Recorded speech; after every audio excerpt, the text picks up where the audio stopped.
My children disowned me the night before Christmas after learning the truth.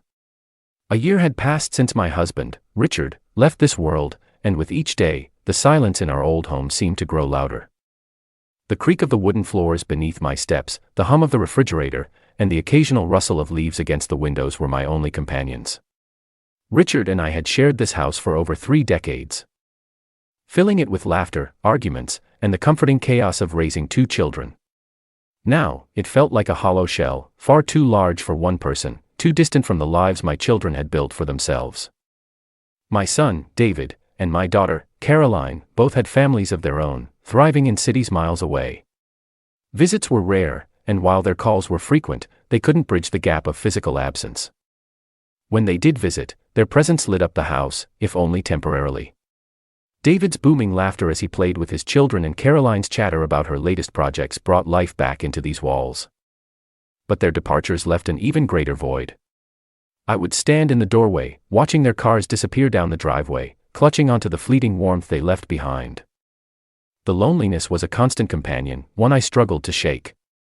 I found myself scrolling through old photo albums, revisiting moments frozen in time, birthdays, holidays, and ordinary afternoons that now felt extraordinary. As Christmas approached, the ache grew sharper. I envisioned the holiday without the laughter of my grandchildren or the warmth of a full table, and it was too much to bear. One morning, as I sat with a cup of tea, staring out at the gray sky, I decided I needed to do something. I needed purpose, a reason to get out of bed beyond the routine of cooking for one and tidying rooms that no one used. After scouring local ads, I found a small bakery nearby looking for a cleaner. It wasn't glamorous, but it was something. I didn't need the money, David and Caroline made sure I had enough, but the idea of working, of being part of something, appealed to me. The bakery was a quaint place run by a kind woman named Martha, who welcomed me with a smile that immediately put me at ease. My tasks were simple: sweeping floors, wiping counters, and keeping the place tidy for the steady stream of customers who came for Martha's famous cinnamon rolls. There was a rhythm to the work that I found soothing. A sense of accomplishment in seeing a clean, inviting space at the end of each shift.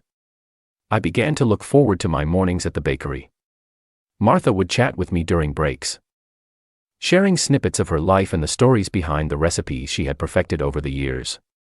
The customers, too, added a touch of vibrancy to my days. I learned their preferences and their names, finding joy in the small connections that came from offering a warm smile or a freshly cleaned table. As the days turned into weeks, I realized that I felt lighter, more alive. The bakery became my refuge, a place where I wasn't just a widow living alone in an old house but a woman contributing to her community. I even began setting aside a bit of my earnings, planning to buy gifts for my grandchildren for Christmas. The thought of their delighted faces brought a sense of anticipation that I hadn't felt in a long time. Yet, despite this newfound purpose, the ache of loneliness lingered. On quiet evenings, as I prepared dinner for one, I would catch myself glancing at Richard's empty chair, imagining what he would think of my new job. I liked to believe he would be proud of me for finding a way to keep moving forward, for refusing to let grief consume me. This fragile balance, between the solitude of my home and the fulfillment of my work, was what kept me going. It wasn't perfect, but it was enough. At least, that's what I thought. Little did I know, this delicate piece was about to be upended in ways I could never have anticipated. Adjusting to my new role at the bakery was surprisingly seamless. Each morning, I arrived before the first customers, tying my apron with practiced hands and falling into the rhythm of sweeping floors, wiping counters, and ensuring the glass cases gleamed for the day ahead.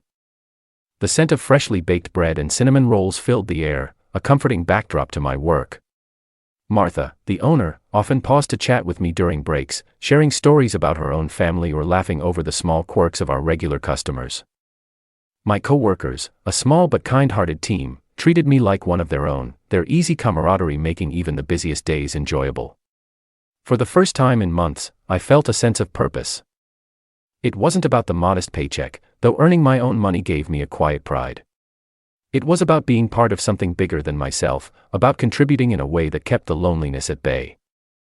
I tucked away small portions of my earnings, each dollar adding to a growing envelope marked Christmas. The thought of buying gifts for my grandchildren filled me with anticipation. the kind that made the long shifts feel lighter. As December crept closer, I began to imagine the joy of Christmas morning. I pictured little Thomas tearing open a box to find the toy truck he'd been eyeing and sweet Clara clutching the soft doll I had chosen just for her. The laughter of children, the warm embrace of my son David and daughter Caroline, the comfort of a home filled with love, it was all I wanted. Each night, I mentally rehearsed the moment I would hand them their gifts, basking in the glow of their happiness. At the bakery, my excitement bubbled over, and Martha teased me for humming Christmas carols while I worked.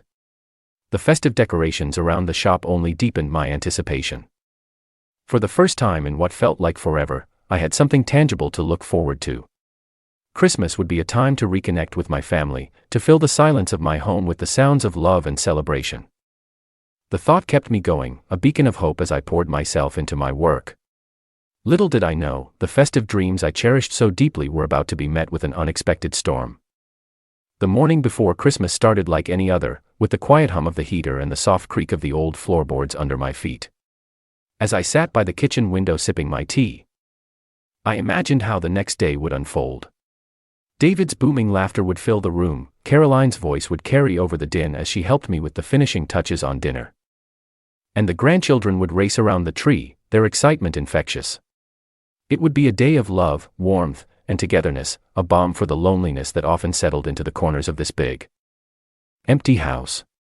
But the phone call I received shattered those hopes in an instant. The sharp ring startled me, and I smiled as I saw David's name flash on the screen. "Hi, David," I said, expecting his usual cheerful greeting. Instead, his voice was cold, clipped. "Mom, we're not coming for Christmas this year." I blinked, certain I had misheard him. "Not coming? Why? Is everything all right?" I asked, my voice trembling. There was a long pause before he answered. "We just can't, okay." His tone was firm, almost dismissive. "Something's come up. I'm sorry." Before I could ask anything more, he ended the call abruptly. I stared at the phone, my heart sinking. David had always been the reliable one, the anchor of our family. For him to cancel, especially so suddenly and without explanation, was unlike him. I tried to push down the unease creeping into my chest, telling myself there must be a good reason. But the feeling lingered. Hours later, the phone rang again. This time, it was Caroline. Relief washed over me as I picked up, hoping she might shed some light on David's strange behavior. "Hi, Mom. I need to tell you something," she said, her tone cool and distant. "We're not coming for Christmas either." Her words hit me like a second blow. "What? Caroline? Why? What's going on?" I asked, trying to keep my voice steady. But like her brother, she offered no explanation. "It's just better this way," she said flatly. "I'm sorry, Mom. I can't talk about it right now." And with that, she hung up, leaving me clutching the phone in disbelief. The silence that followed was deafening. I set the phone down on the table, my hands trembling. The festive visions I had cherished dissolved, replaced by confusion and hurt. What had I done to drive my children away? My mind raced, replaying every recent conversation, every interaction, searching for answers. Nothing made sense. I called David again, but his phone went straight to voicemail. I tried Caroline, with the same result. Each unanswered call deepened the ache in my chest. It wasn't just disappointment, it was the feeling of being shut out, of being left in the dark by the people I loved most. That evening, as the shadows grew long and the house fell into an oppressive quiet, I wandered aimlessly from room to room. The tree stood in the corner, its lights twinkling cheerfully, oblivious to the gloom that had settled over me. The gifts I had spent weeks choosing and wrapping with care sat untouched beneath it. A painful reminder of the joy I had anticipated. In the kitchen, the ingredients for the Christmas feast lay waiting, their purpose now uncertain. I found myself drawn to the mantel, where Richard's photo rested. His familiar smile brought a bittersweet pang to my heart. What did I do wrong? I whispered, as if he might somehow answer. The weight of loneliness was crushing. More so now because it wasn't just the absence of my children but the rejection, the unspoken anger that had driven them away. I tried to distract myself by tidying up, but every task felt hollow. Folding laundry, I imagined how Caroline used to tease me about my perfectly aligned stacks. Washing dishes, I thought of David's habit of sneaking cookies when he thought I wasn't looking. Each memory was a double-edged sword, bringing warmth and sorrow in equal measure. By nightfall, exhaustion overtook me, but sleep was elusive. Lying in bed, I stared at the ceiling, my mind spinning with questions and fears. Had I failed them as a mother?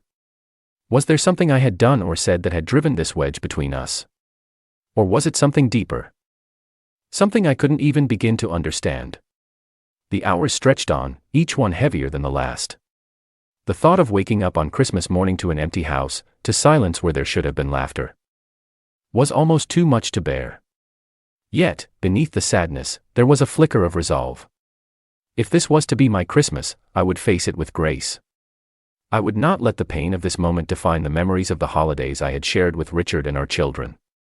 But the ache in my heart reminded me that facing it alone would be the hardest thing I had ever done. The following afternoon, the phone rang again, and this time it was little Thomas, David's eldest, on the line. His bright, innocent voice brought a brief smile to my face. "Grandma," he said, his words tumbling out in excitement, "Daddy was talking about you yesterday. He said he found out you're working in a bakery. Is that true?" I froze, the weight of his words sinking in. "Yes, sweetheart," I replied carefully. "Grandma has a little job there. It keeps me busy." He giggled, blissfully unaware of the storm brewing beneath the surface of our conversation, and before I could ask more, he passed the phone to Clara, his younger sister, who cheerfully asked about her Christmas gift. When the call ended, I sat in silence, the realization washing over me. This was why David and Caroline were angry. They had discovered I was working as a cleaner at the bakery. The thought churned in my mind, sharp and unforgiving. Did they feel embarrassed? Ashamed? Was my decision to work, to find purpose and independence, somehow an affront to them? I replayed the moments in my mind, the stern tone in David's voice, Caroline's cold dismissal. Their anger now took on a different shape, one that pierced deeper. It wasn't just rejection. It was as if my choices, my effort to find meaning in the lonely days, had somehow insulted them. The pride I had felt in earning my own money, in contributing to the festive cheer, now seemed trivial and hollow.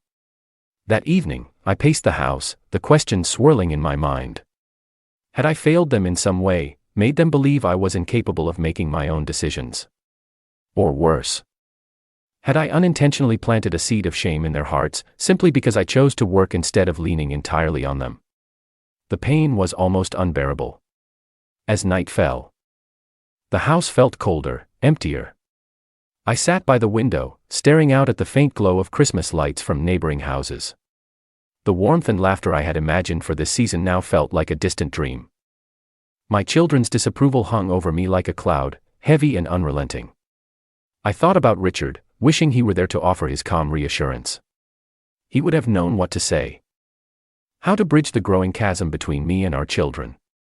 But he wasn't there, and the silence of the house pressed down on me, amplifying the ache in my heart. I couldn't help but feel a twinge of resentment.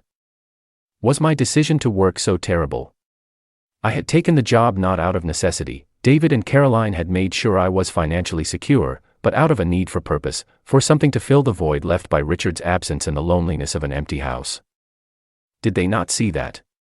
Or had they only seen the image of their mother in a cleaner's uniform and let it overshadow everything else? The next morning, I tried calling David and Caroline again, hoping to explain, to make them understand. But my calls went unanswered, each attempt met with the same cold silence. Frustration bubbled within me, but beneath it lay a deeper sadness. The bond one had cherished with my children now felt fragile, fraying under the weight of their disappointment. By midday, I decided to distract myself. I busied myself in the kitchen, preparing the meals I had planned for our Christmas dinner, even though I knew I would likely eat them alone. As I worked, I thought about my grandchildren, their innocent laughter and the joy they brought to my life. At least they didn't see me any differently, I thought, clinging to that small comfort. But the hurt lingered, a quiet ache that refused to fade. I couldn't stop replaying the conversations in my mind. Couldn't stop wondering why my children had reacted the way they did. And as the hours passed, the hope of reconciliation seemed to grow fainter. I resigned myself to the idea that this Christmas would be one spent in solitude, with only memories to keep me company. The night stretched endlessly as I sat alone in the dim light of the living room, the glow of the Christmas tree casting flickering shadows across the walls. Sleep evaded me, my thoughts a storm of unanswered questions and lingering sorrow. I turned my gaze to Richard's photograph on the mantel, his familiar smile forever frozen in time. It felt almost mocking in this moment, a reminder of the stability and understanding that had vanished with him. "What would you say if you were here, Richard?" I whispered, my voice trembling with the weight of my emotions. "Would you tell me to let it go? To be patient?" My fingers traced the frame, as though the act might summon his voice, his comforting presence. I pictured him sitting across from me, his steady gaze meeting mine. He would have known what to do, how to bridge the gap between me and the children we had raised together. But now, that burden fell entirely on me, and I felt utterly lost. The silence was oppressive, broken only by the faint hum of the heater. My chest ached with a heaviness I couldn't shake. David's and Caroline's rejection loomed large in my mind, their voices echoing with disappointment and anger. I couldn't understand it. Was it shameful? Embarrassment? The thought that my children might see my efforts to work as something beneath me. Or worse, beneath them, cut deeply. It wasn't just about the job, it was about my independence, my attempt to find meaning in a life that had been so starkly altered. I closed my eyes and leaned back in the chair, speaking softly into the stillness. "Richard, I'm trying. I really am. But I don't know how to fix this. I don't even know if they want it fixed." The tears came then, hot and unbidden, carving silent paths down my cheeks. I let them fall, unashamed in the privacy of this moment. The grief wasn't just for my children's rejection, it was for the life we had built together. The life that felt so far away now. When the tears subsided, a fragile resolve began to take shape. I couldn't control how David and Caroline felt. I couldn't force them to understand my choices or see the reasons behind them. But I could control how I responded. I could choose to let their absence define this holiday, or I could choose to celebrate the way Richard would have wanted me to, with love. No matter how quiet and solitary it might be. With trembling hands, I turned my focus to the gifts beneath the tree. Each one had been carefully chosen, wrapped with ribbons and tags that bore the names of my grandchildren. Thomas's truck, Clara's doll, the books and puzzles I knew would bring them joy. I imagined their faces lighting up as they tore through the paper, their laughter filling the room. The vision brought a bittersweet smile to my lips. Even if I wouldn't be there to see it, the thought of their happiness was enough to bring some warmth to my heart.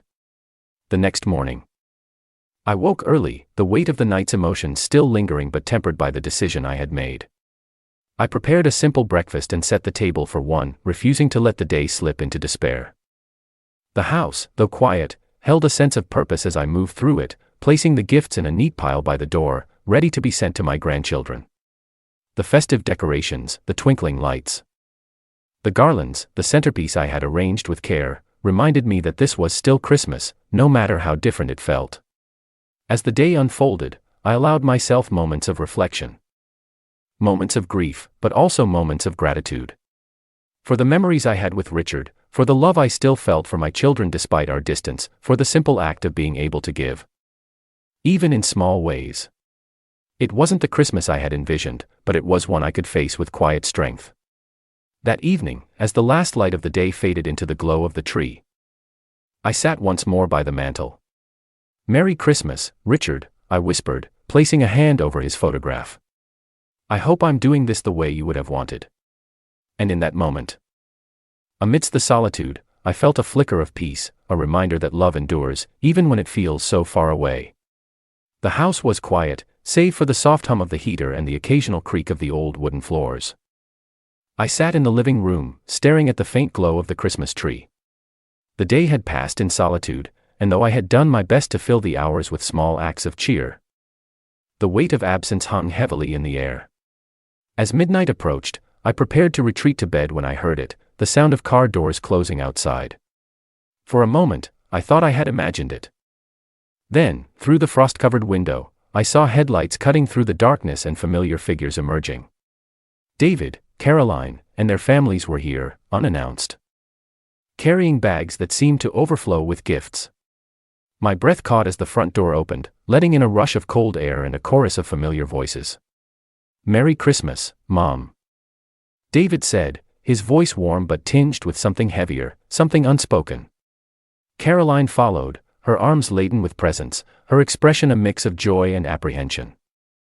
The grandchildren raced past them, their laughter filling the house with a life it hadn't known in weeks. I stood frozen for a moment, unsure whether to cry or laugh. "You came," I finally managed, my voice trembling. As they settled in, the children's excitement filling every corner of the house, David and Caroline pulled me aside. Their faces, though lit with smiles, carried the weight of something unsaid. "Mom, we need to talk," Caroline began, her voice soft but firm. "We're sorry for how we've been acting. It wasn't fair to you." David nodded, his gaze steady but pained. "When we found out about your job at the bakery, we were upset.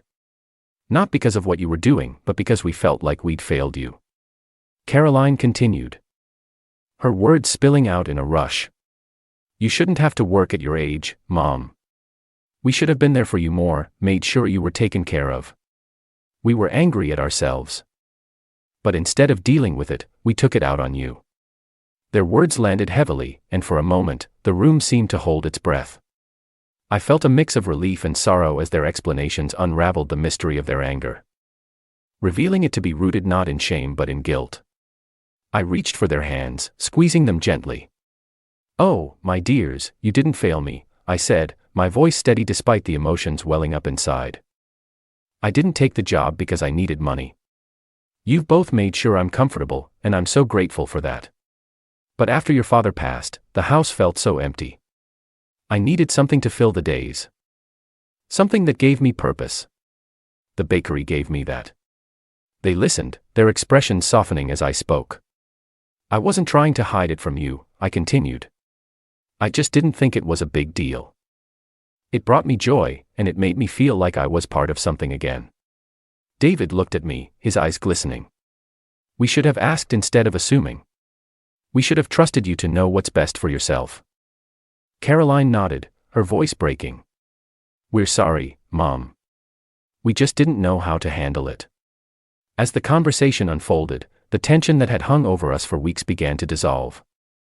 The house, once filled with silence and doubt, now hummed with understanding and forgiveness.